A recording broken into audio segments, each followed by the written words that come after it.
voilà asalaamaaleykum mbokki internet ci studio seen YouTube Diobass Info TV Facebook Twitter ak ci www.diobasinfotv.com ñu ngi fii ci suñu dernier numéro donc le grand rendez-vous di dalal tey kii di responsable Benno Bokk Yaakaar ci commune de Tassette ñu gën koo xam ci Abdou Ndongo moom la ñu fas yéene dalal tey ci le grand rendez-vous une émission purement politique donc ñuy fàttali suñu mbokk internet yi bu leen fàtte abonné suñu chaîne YouTube monsieur Ndongo ñu ngi lay nuyu.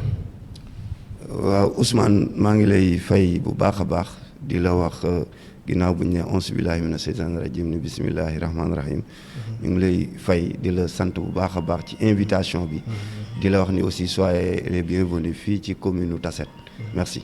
voilà donc mooy monsieur Ndongo bokk ci coalition Benno Bokk Yaakaar fii ci commune de Tassette comme niñ ko waxee émission bi mooy suñu dernière émission gannaaw bu ñu jëlee coalition opposante yëpp nañ leen mooy benn opportunité peut-être ñu mën a revenir aat ci yenn réponses yi nga xamante ni ñoom wax nañ ko fi en tant que yéen ñi nga xamante ni yéen a géré commune de Tassette donc monsieur Ndongo gis nañu ni ñu ngi dem ci élection locale muy tànnaat beneen maire bi nga xamante ni moom mooy toogal commune bi fii ci Tassette donc ci loolu aussi candidat di monsieur Mamadou Thiaw nekk en même temps secrétaire exécutif PNDL moom tamit déposé waat ses candidatures pour deuxième mandat boobu yéen a ngi koy laaj waa Tassette mais waa Tassette yaakaar naa seen bilan la ñuy xaar. Ousmane vous avez parfaitement raison li nga wax dëgg la je pense que su ma defee historique bu ndaw rek damay wax que ni Mamadou Thiaw hasard amul donc en 2014 dafa ñëw pour laaj mairie bi.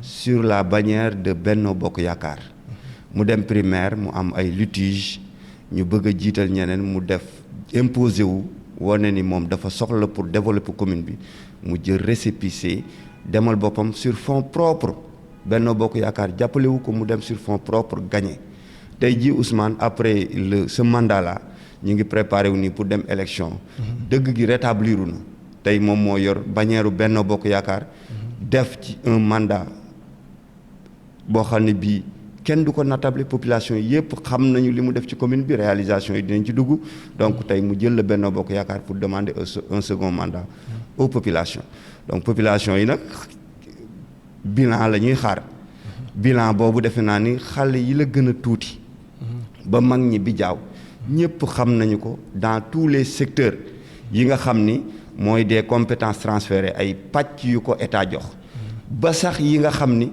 état moo ko géré boppam mu laxasaayu dem di lijjanti ji ba def ci lu kawe suñu njot ñun population wu Tassette. voilà mooy lu am solo xam naa bilan bi sax peut-être xëju fi yaakaar naa bu ngeen fekkente ne liggéey ngeen seen bilan xëjul ci émission 1 heure de temps 2 heures de temps mais souvent dinañ ci génne ay points yoo xamante ne ñu jëm ci débattre ci secteur bu ne souvent opposants yi dañu naan yéen liggéeyul peut-être yéen tamit da ngeen di naan liggéey nañu mais lu mu ti mënti doon population bi moo leen di départage population bi yaakaar naa xam nañ lu fi nekk donc ci loolu dañuy ñëw par volet donc dañuy ñëw d'abord volet sport tey jii boo waxee commune de Tassette lu ñuy njëkk a xalaat mooy seen stade municipal boo xamante ne annoncé nañ ko il y a de ça des années donc ñu ngi koy door a réaliser ba àgg na ci année bi donc ñu ci football sax coupe du maire donc ci loolu projet boobu tamit dégg nañ fi ñu fi nekkoon ni ñoom seen projet la maanaam ñoo ko entamé woon ba yow sax tuddoon nañ la ci nan la demee carrément. très bien donc damay nekk à l'aise sawar ci ce domaine boobu noonu.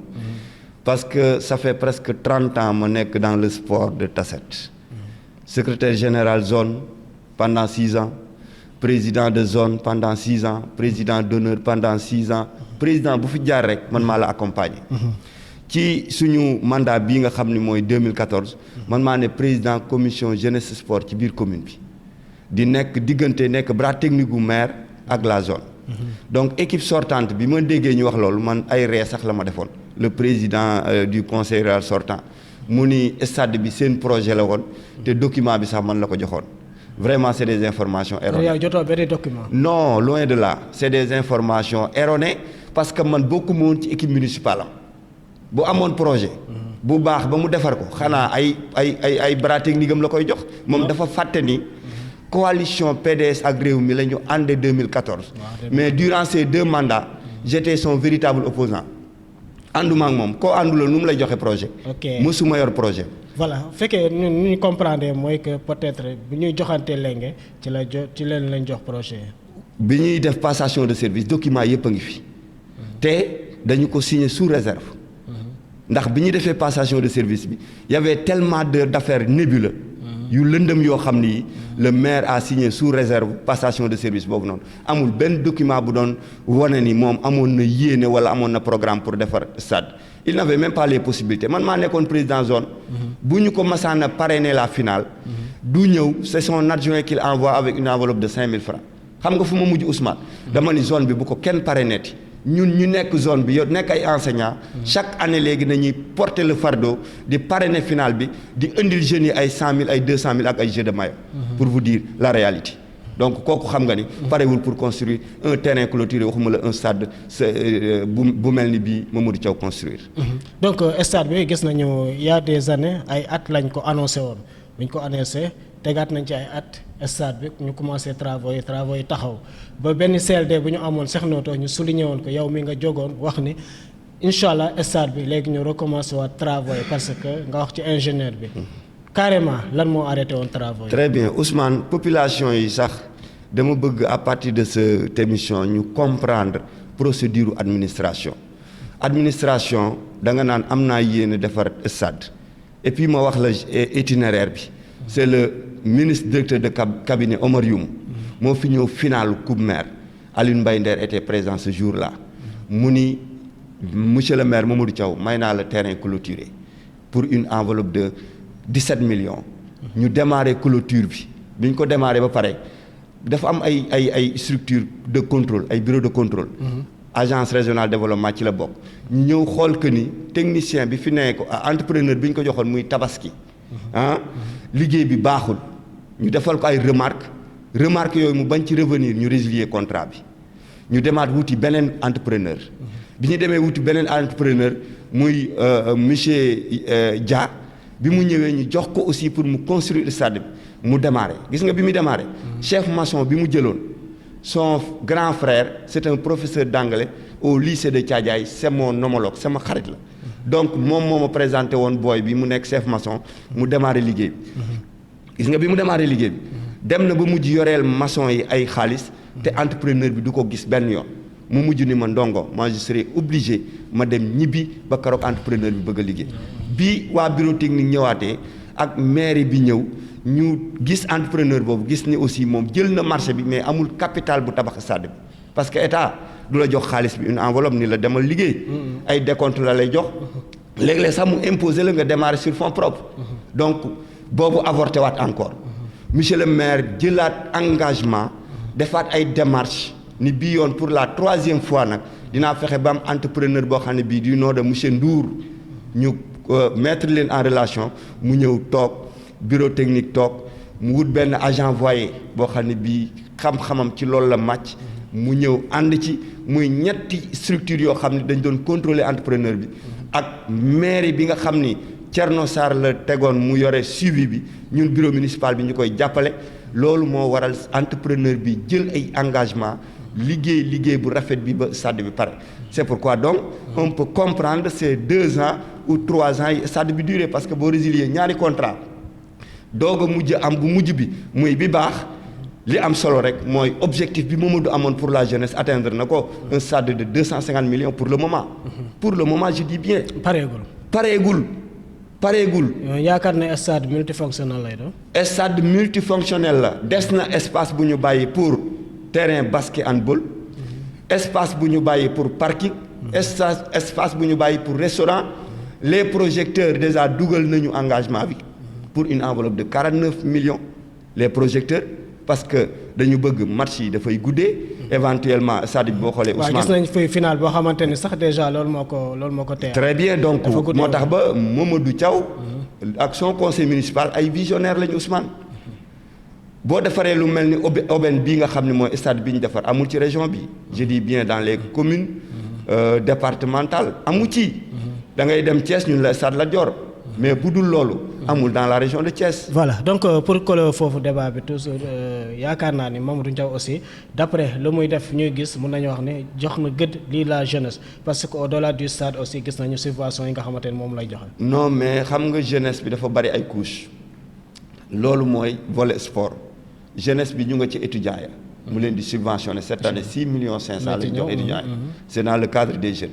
emploi des jeunes.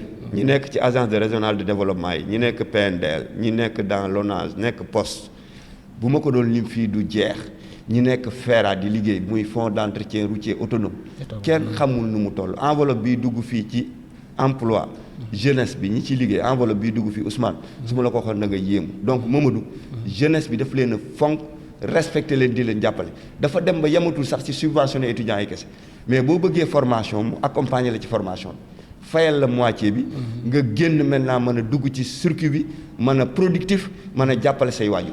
voilà donc ñu fàttali leen yéen a ngi le grand rendez-vous tey jii ñuy dalal kii di Abdou Ndongo des grands responsables politiques fii ci commune de Tassette donc bokk ci coalition Benno Bokk Yaakaar bi nga xamante ni monsieur Mamadou Thiaw le maire sortant moom mooy tête de liste majoritaire donc monsieur Ndongo xam naa day jàll ci leneen let peut-être volet sport bu ñu ko doon wax bëri na parce que ñu ngi dégg muy annoncé ay maillot ay jeux de maillot yu muy maillot et des ballons mais en même temps accompagner leen ak xaalis. non mais loolu il faut me préciser que Ousmane bala ñoo jàll ci beneen secteur. mooy tey jii présentement on a programmé la coupe maire de Tassette. coupe maire de Tassette il y a 20 ASC yu doon compétir. Ousmane xam nga lu mu defaa 2 millions la génne man maa enveloppe bi maa ko yoroon ak le président de la zone. ñu def le tour des 20 ASC ku ne ñu jox la 100 000 subventions pour nga démarrer. yamul foofu mu accompagner leen stade bi ñoom ñuy jaay ay tickets di gérer ay fonds di ci mën a fay seen. fonctionnement match yëpp. mais pour wax la finalu tey bi Ousmane invité nañ la ci. invité nañ la ci ah. final bi 20 ASC yi ku ne daf la jëndal jeu de maillot. maillot culotte bas original. tourné jënd ballon. yamul foofu. mu jël enveloppe yoo xam ni yi c'est inédit mësul am ci Tassette. ba fàttewu leen zone bu Sname. non dama ciy ñëw. vainqueur vaincu fii à Tassette on a programmé des enveloppes de 800 000 francs pour vainqueur 600 000 pour vaincu. mais yamuñu foofu encore. lu mësul am ci nawetaan parce que final nawetaan fii depuis 30 ans maa koy organisé. équipe yi football maillot bu bees lañ leen di jox ñu sol ko footballé ko. tey suñu paree ñu joxaat leen maillot bu bees bu nekk ci table ji muy ñaari. loolu moom waxuma mos naa ko fekke mais ci biir département bi moom. fekkee non c'est du jamais vu Ousmane. même au niveau phase départementale sax doo ko gis. ma wax la ni beneen élan bi mooy ñu programmer une coupe en Mbousnakh 13 ASC compétir ñu defaat la même chose génne 1,3 million jox ASC bu ne 100 000 accompagner leen ba match yi jeex suba la finalu Mbousnakh kon dañuy ànd maag yow Ousmane Tassette. bu subaa ñu ànd Mbousnakh. Mbousnakh ñëw nañu man maa jëndi coupe yi. ñaari coupe laa jënd. bu ci nekk à 100 000 francs. jox nañu Mbousnakh kubam. te même dynamique la ñuy def. des enveloppes yu consistantes la ñu jox les vainqueurs vaincus. jox leen tout ce qui est organisation et fonctionnement. donc maanaam ci xayma tuuti rek lu ngeen dépensé volet sport ci année bi rek sont des millions. oh Ousmane ëpp na 10 millions. léeg-léeg nag sama gars yi ñooñu ne ci beneen côté bi mais yéen dañoo war a copier ci yéen. non très bien sama gars yi ne ci beneen côté bi sama gars yi ne ci beneen côté bi saa boo nee 10 millions wala 20 millions ñoom dañuy mel ni ku gént wala ñu rêvé parce que nekkuñu au diapason au cœur de l'affaire. Très bien. au cœur de l'affaire boo ci nekkul yow da ngay nekk à travers rek ñuy wax ay millions doo mën a comprendre Ousmane et loolu. normalement population bi sax war nañ leen ko mën a nangul waaw mais on a dépensé plus de 10 millions ci coupe maire Tassette bii nii. je vous dis là en toute sincérité. merci.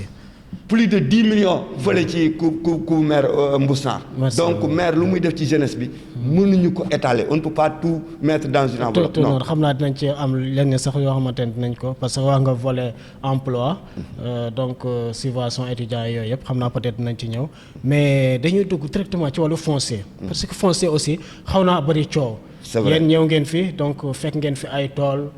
ay ñu dagg ko ñu joxe ko exemple lotissement yaa ngi fi donc dañ ko def 2 volets donc ci tool yooyu gis nañu fan yee passé le maire Mamadou Thiaw yëkkati na kayit ni jëlaat na toolu Mbousnakh ba annoncé 300 hectares ci 300 hectares yooyu ñi nga xamante ne ay doomu Mbousnakh la ñuy jóg ñu ne matul 300 hectares te loolu mu wax ne mënul récupérer waat suuf si. loolu non c'est que ñoom amalgame la ñuy def xam nga foncier nga wax foncier compétence transférée la. état Mamadou Thiaw la ko dénk.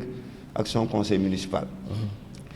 En ce qui concerne question bi par rapport ak la zone de Mbousnakh ak Sessène Diack ce que le maire a dit est très clair suñu frontière Tassette Ngoundiane le maire de Ngoundiane dafay wax ni fii la le maire de Tassette ni fii la. mais Abath pour man problème boobu rek lijjante nañ ko. non c'est réglé mooy këyit bi le maire di wax.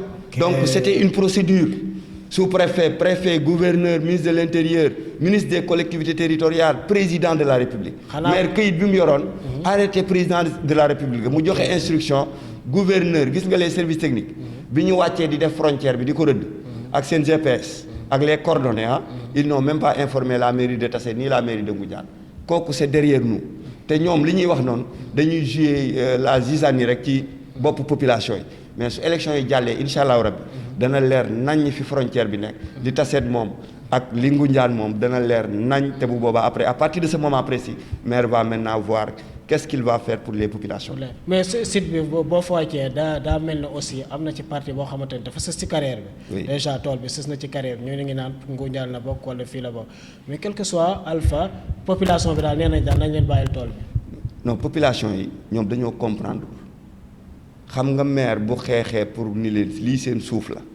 loolu kay mooy ñoo moom tool bi nañ ñu bàyyil tool bi ça veut dire quoi. maire da leen ni dama sama benn naataango da doon wax ni suufam la. maire xeex ba président ni ko sa suuf la suufu maire kay maire amul suuf bu muy def ci poosam suufu population lay xeex suuf soosu waa Mbour sànq ko moom xam nga lu mu leen wax. ba élection yi jàllee ma woo ñiy liggéey foofu di ay partenaires. ñu toog ñu tëgg ay convention wala ay protocole yoo xam ni ñoom population yi danañ ci gis seen bopp.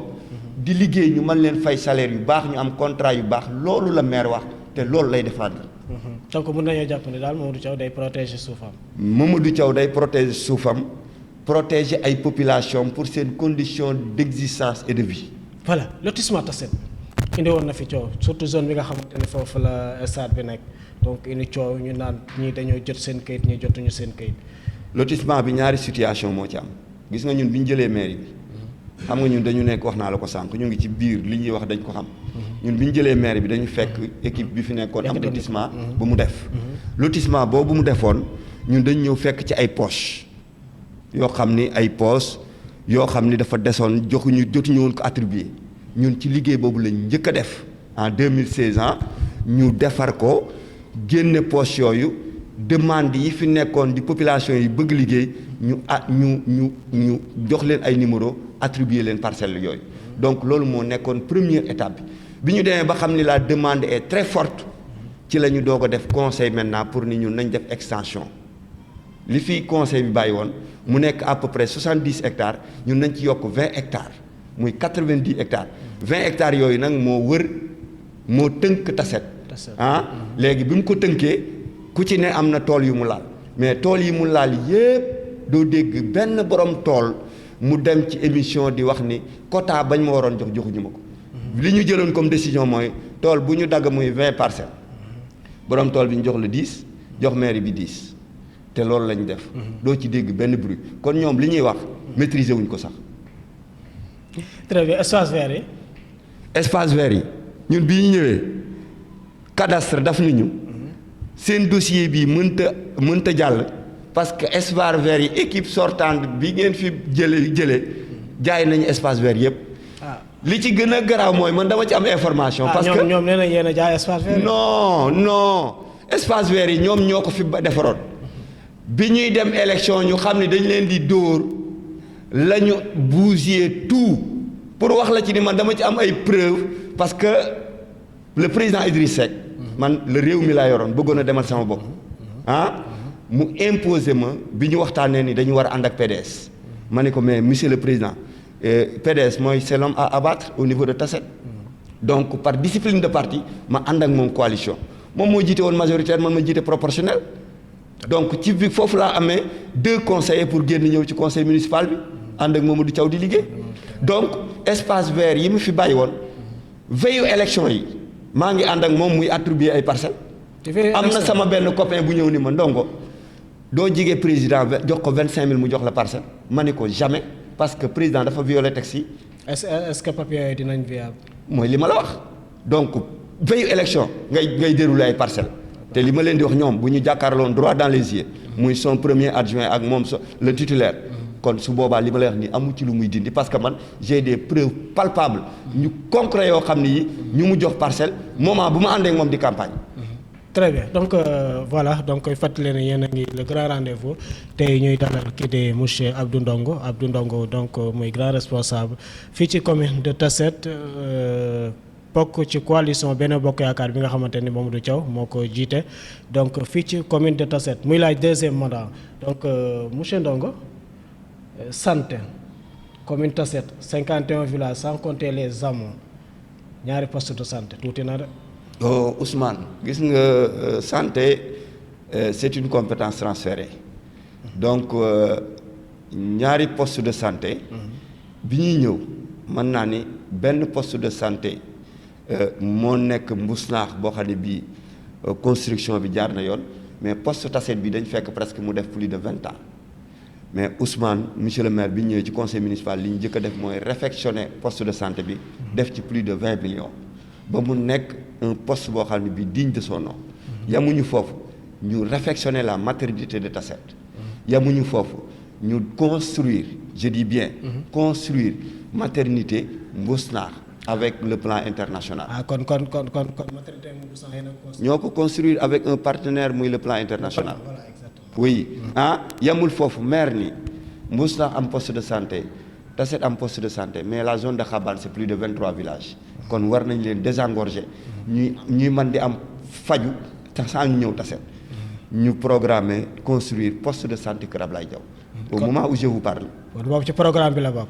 ci suñu mandat bi nii construire nañu poste de santé Kër Ablaye Diaw construire nañu maternité à Kër Ndiogou Ndiaye présentement réception définitive moo des ñu équiper ko déroulé mu commencé fonctionner. mais aussi zone Gelor bi bu leen ko fàtte parce que ñooñu Tassette da leen a xaw a sori de même. très bien donc boo waxee zone Gelor da ngay daal di wax presque Sessène Diack donc case de santé yi ñu fi fekkoon yëpp am na ci yoo xam ni amuñu woon mur de clôture ñoo ko clôturé. muy tegoon naa mais dina réfectionné waat case de santé boobu de. si muy Touba Dieng donc actuellement nii ci suñu programme case de santé bu Sessène Diack boobu nga xam ne day yóbbaale la zone de Gelor. mi ngi ci programme monsieur le maire mais yamuñu foofu parce que problème mu désengorgement boobu ngay ak déplacement yi moo tax maire lijjanti benn ambulance au moment bu premier ministre Boun Abdallah Dionne nekkee fii lijjanti ambulance yóbbu ko Mbousnakh ambulance médicalisée boo xam ne bii en quelques minutes mu génne la Thiès pour les populations lijjanti ambulance boo xam ne bii un partenaire moo ñu ko jox muy nekk ci tool yi ñu bàyyi ko Tassette yamuñu foofu mu dem ba benn moment ambulance boobu am problème comité bi ñëw waxtaanaat ak moom ni ñoom dañu am benn fonds bëgg a jënd ambulance mais dañu bëgg mu appuyer leen mu génne benn fonds appuyer leen ñu jëndaat benn ambulance boo xam ne bii R21 la woon ce que je dis là c'est très clair donc mën nañ ko vérifier yamul foofu Ousmane mois bii passé rek ñaari weer yi ñu génn rek mu jënd benn véhicule de liaison boo rombee poste de santé bi di nga fa fekk benn 207 véhicule de liaison pour faciliter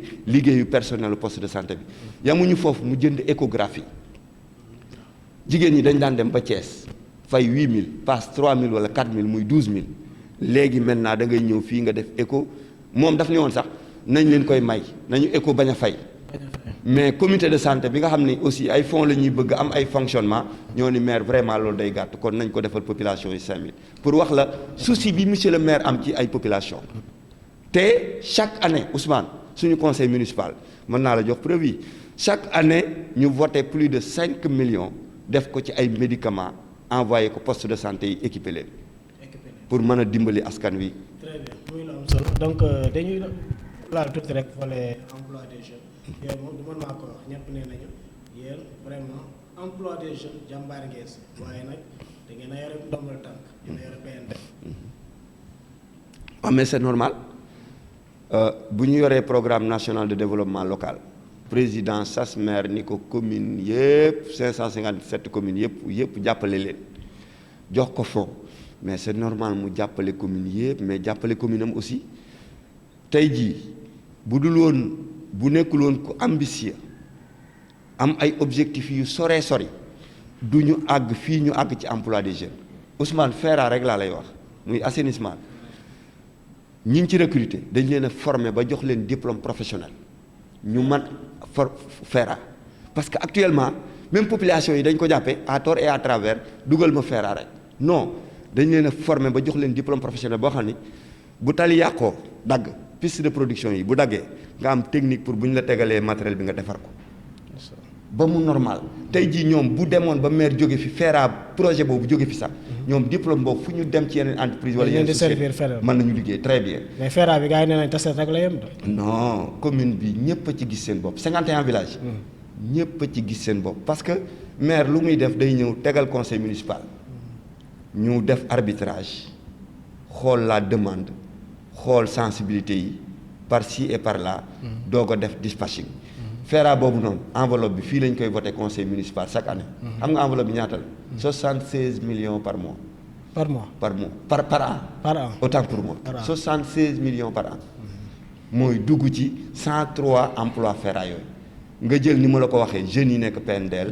jeunes yi nekk ARD et cetera. on dépasse les 25 millions par mois. ak chauffeur yi. ci loo xam ni xale yooyu ay jeunes lañ ñu engagé wu ànd ak monsieur le maire di liggéey pour le développement du terroir.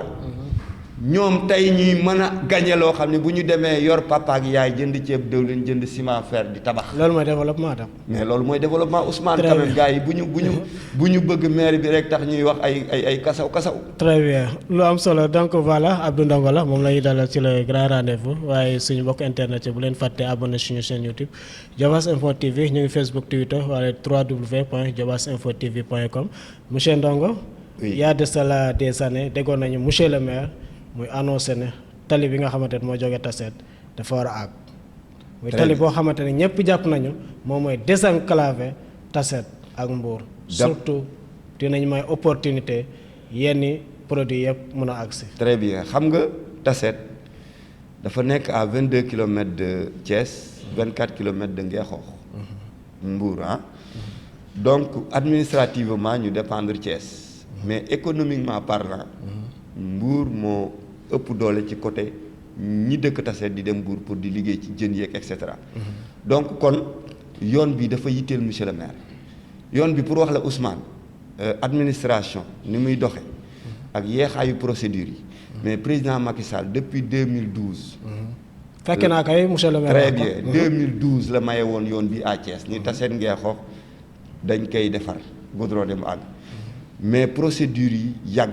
mais présentement au moment je vous parle li ma la mën a wax mooy. procédure yëpp réglé wu na. appel d'offre lancé nañ ko. am nañ partenaire bu ko financé. liquidité xaalis bi génn na. donc ñu dépouiller jox ko un entrepreneur X.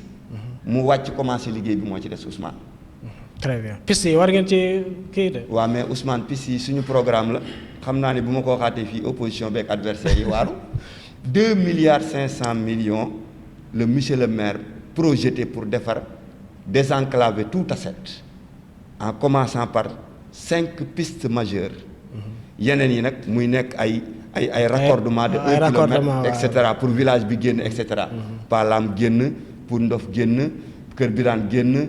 Njax génn et cetera et cetera yooyu. ay yu ndaw la mais 5 pistes majeures yi.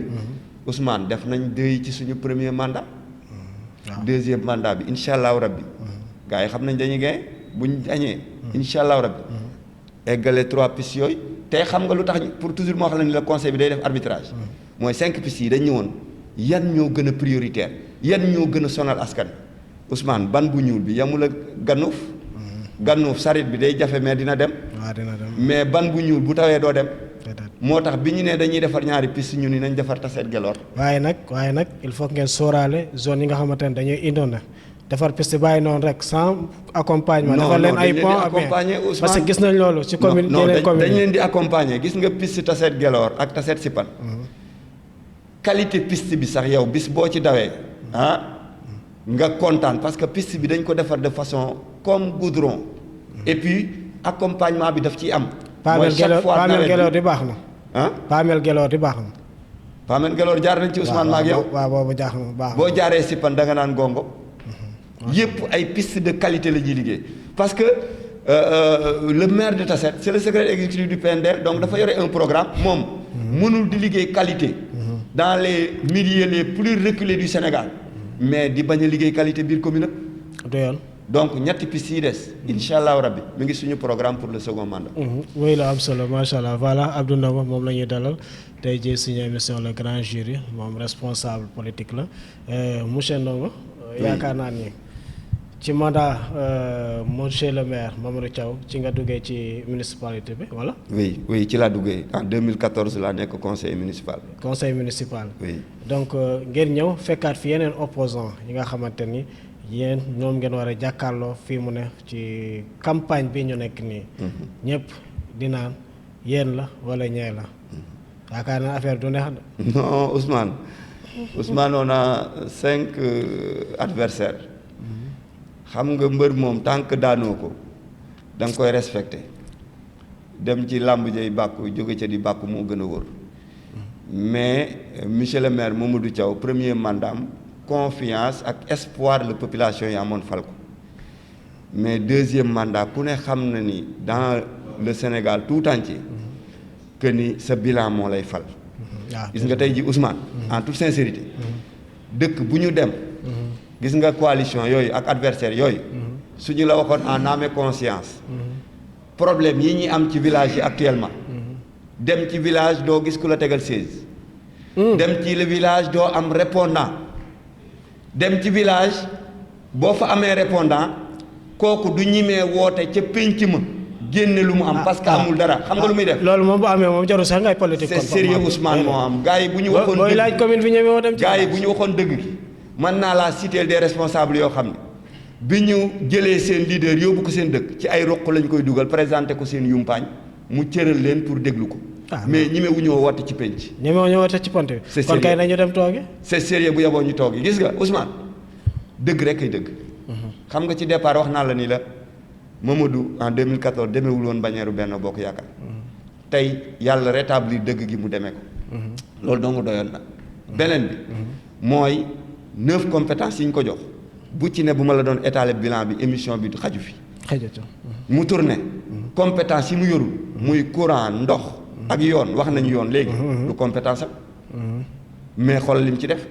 courant ndox. la même chose. courant bi moom gars yi nee nañ moom fi mu ne campagne bi moo tax yéen a ngi profité. mais c'est normal ñu ko wax ko parce que xamuñu ni woon ñun programme la ñu am. Ousmane. 3 villages lañ fi fekkoon ñu am courant. 3 villages. 3 villages. commune Tassette yëpp. en 2014. Tassette Olof Tassette Séréer Thiénaba Xabaan. waaw Thiénaba waaw. te ñaar yi état ko defoon muy Tassette Olof tey Séréer mais Thiénaba c'était sur la demande du khalife général de Thiénaba Baye Cheikh. yàlla na ko yàlla yërëm. amiin amiin. sama wasila la sama sëriñ la moo demandé woon le président par le canal du médiateur Serigne Diop. mu def courant Thiénaba ñetti villages yooyu lañ fi fekk ñu am courant Ousmane fii may wax ak yow nii. 20 villages mi ngi tàkk. 20 villages ak seen i amoo 20 villages plus 20 amoo. mais nag dañu naa bëri amoo de. Ousmane loolu sax lu population yi war a xam la gis nga dañ ni 51 villages. mais Thiénaba Xabaan bi boo demee 11 amoo la. 11 amoo. nga dem Sipan 8 amoo. nga dem Mbousnakh Ngourbane 7 amoo. Mbousnakh Got 6 amoo. Kër Makumba plus de 8 amoo. gis nga bu ñu calculer amoo yi. 67 la ñu au total. ñoo ëpp sa village. très bien 67 plus 51 ça fait 118 villages donc Mamadou mi ngi mel ni mi ngi gérer une commune de 118 villages ma ni la 20 villages présentement am na courant fekk 23 yi fekk 3 yi ma la yi ñu fi fekkoon muy 23 PUDC programme d'urgence développement communautaire mais Ousmane Mamadou bu dee directeur PUDC am directeur PUDC di partenaire u Mamadou di dem ni ko PNDL jàppale ma mais moom it danaan PUDC jàppale ma ci courant mu may ñu 11 villages moom la ñuy dérouler nii. ñoom fi mu ne dañu jaaxle parce que PUDC 11 villages yi ni déroulement bi démarré moo graaw poto yi ñëw fil yi tali lamp yi monté wu. te lépp mbaa dina tàkk avant élection. non en majeure partie. villages yi ci pare yëpp. PUDC dina ko taal yi ci parewul après élection mu terminer liggéeyam taal ko. 11 villages PUDC. Sénélec may ñu 15 villages. ñu ni waa mais nañ xool ñaata village moo des kon bi ñu xoolee ñu ni kon dans les normes lii des dootul bari Mamadou ni naa jël enveloppe le maire de Tassette benn ci PNDL complété village yi des léegi ñu wax électrification universelle loolu moo tiital sama gars yi te incha allah di ngeen ko mën. incha allah rabbi ñetti programme yëpp mu ngi dox léegi nii rek camion baa ngi romb fii ci hôtel de ville bi ci programme PNDR. programme Sénélec bientôt mu démarré PUDC sur 11 villages dóor na 8 yi mu dese ko 3. addiction d'eau. branchement sociaux yi amoon na fi. bari woon na coow. addiction d'eau Ousmane dañu fekk dëkk bi Ousmane ndox jafe fi lool parce que forage moo fi amoon après ñu jël dugal ko sewo jël ndox mi mais dëkk yu bari amuñu ndox foo dem ñu lay jàmmal ndox ay teen fu ne la ñuy wute ji ndox duy ay bidon ay charrette et cetera. te ñu nekk ci zone ndox. très bien te Mamadou ndox du compétence am mais dafa ni ndox. nit mënoo dund te amoo ndox parce que l'eau c'est source de vie. Ousmane ñu démarré ak ñaari mbir muy adduction d'eau mooy d'abord tuyau bu mag ba mën a àgg ci fii ki soxla ndox deuxième étape maintenant nag nga doog a branché robinet bi bu ma la waxee ni la on a dépensé plus de 400 millions. ci adduction ci ndox da nga naa ma déedéet. gars yi nee nañu ay projet la woon. projet kan. gars yi daal nee nañu projet ngeen fi fekk. xam nga projet nga fi fekk Ousmane loolu c'est trop léger. gis nga habitant bi dëkk au plus fond fin du am yenn information yi sax boo ko waxee loolu mun la sa wax ji wérul donc dañu ñëw fekk carence su ndox am ñu def ci planning ay branchements sociaux 2014 lañ ko démarré de 115 en 2015 2016 ñu dugal 2017 2018 ñu ñëw monsieur le maire ni il faut que addition bi am Banque mondiale état jàppale nañ plus de 300 robinets. PNDL jàppale ñu 400 robinets. Présentement au moment où je vous parle. bi ñu defee planning ci adduction d'eau li desoon le mois passé. Mamadou dafa dem engagé 58 millions pour ndox génne ko entrepreneur bi ko gagné ñëw ànd ak techniciens yi ak bureau de contrôle village yi ñu waroon def adduction d'eau yëpp ñu def ko. donc ñu jàllale 200 robinets ci première étape fi mu nekk nii may wax ak yow nii. ñu ngi ak 200 robinets yoo xam ne incessamment war nañ ko dem dérouler parce que adduction bi pare na maanaam tuyau bi ñëw na léegi monter robinet bi rek moo des. très bien donc voilà Abath xam naa ni dañuy dem directement ci kii bi ci volet bi nga xamante ne dafa am solo. ñu gis ñu ciy def surtout pendant le mois de Ramadan muy côté social. oui Ousmane social moom xam nga social mënu du pratique du compétence.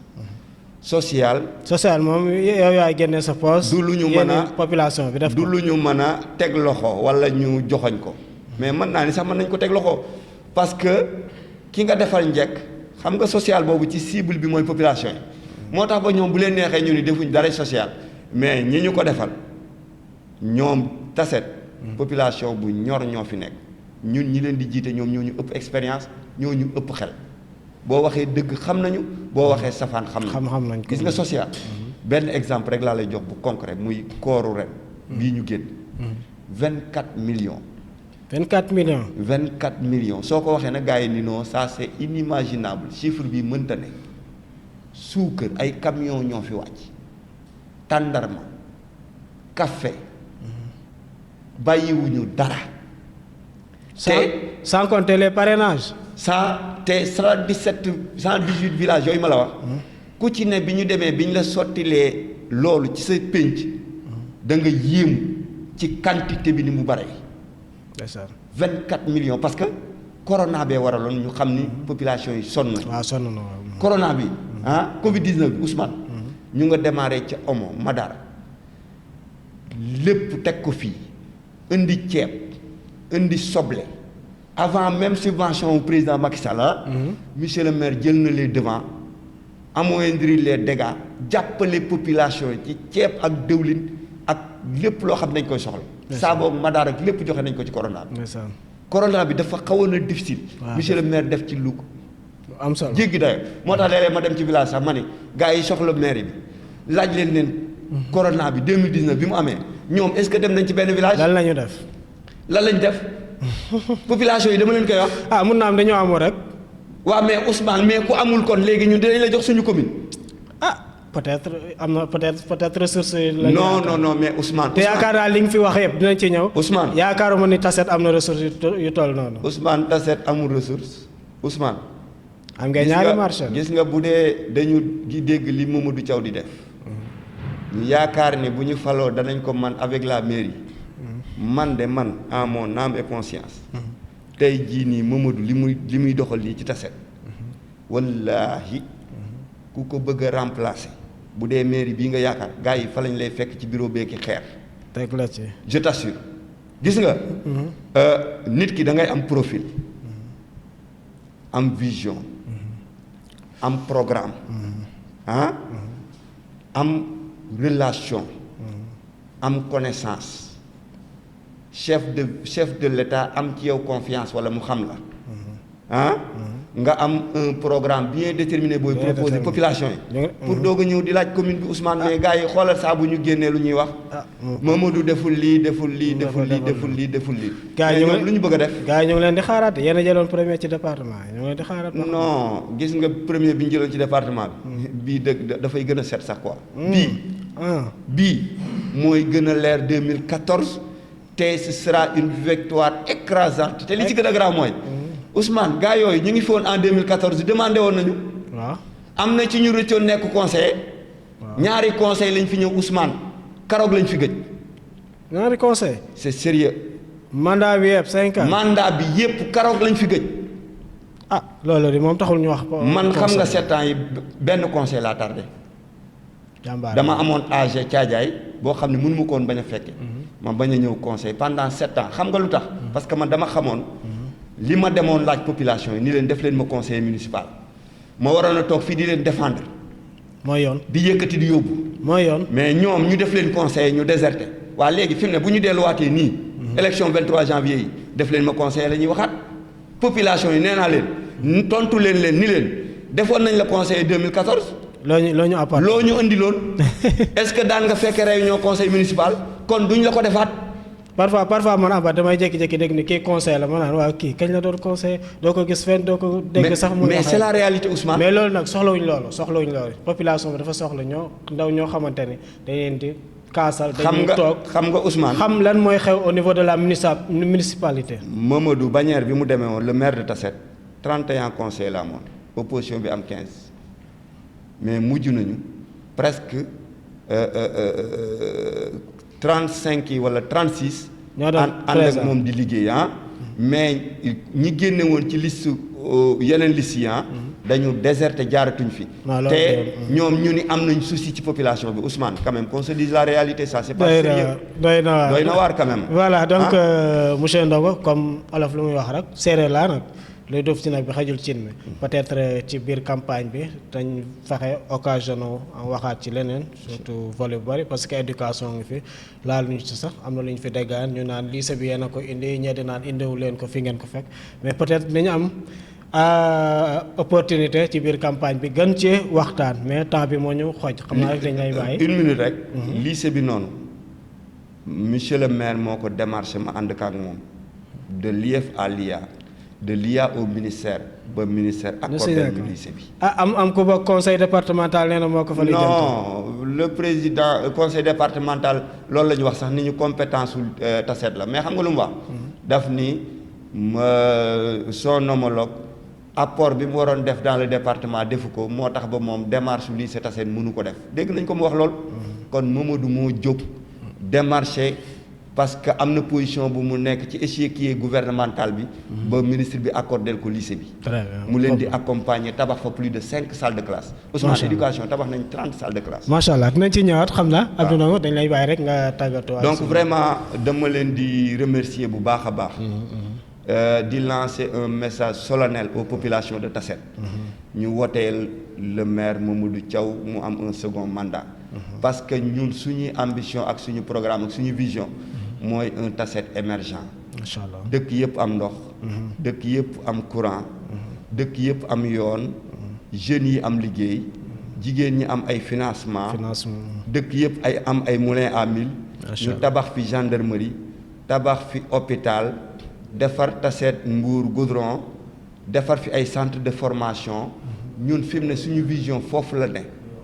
gars yi nii xamuñu ni.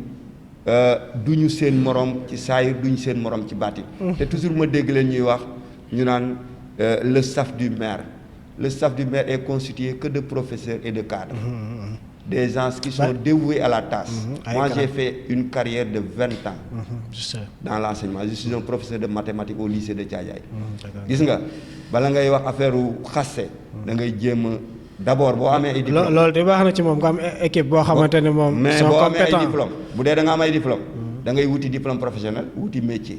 wuti métier surtout gérer ko affaire bi cher la mais am naa diplôme kese te bu ñu xoolee amoo diplôme professionnel amoo métier saa waay loolu nax sa bopp la. nax sa bopp la donc voilà vraiment population yi dama leen di remercier le maire de Tassette et l'équipe municipale di leen jox rendez-vous le 23 janvier 2022 ma bëgg ñu teel a xëy 8 heures ñu fekk leen ci centre de vote yi ñu voté massivement pour le Benno Bokk Yaakaar su ko defee programme bi Mamadou proposé ñu mën a àggale liggéey bi Tassette gis ci boppam commune Tassette jëm yëpp gis ci kanam boppam Tassette jëm voilà te aussi ñu leen di woo aussi campagne apaisée campagne boo xamante ni waaw non message bi loolu bokk na benn violence voilà Ousmane ñun mësuñu coow mësuñu xuloo mësuñu jàppante en tout cas li wérte wër mooy ñooñu soxla commune bi mën nañoo wàcc ñu dem ci terrain bi ñu xam ni seen yaram day xasan ñu yanu leen ba ci kaw dóor ci suuf jàll ci leneen. très bien merci beaucoup voilà donc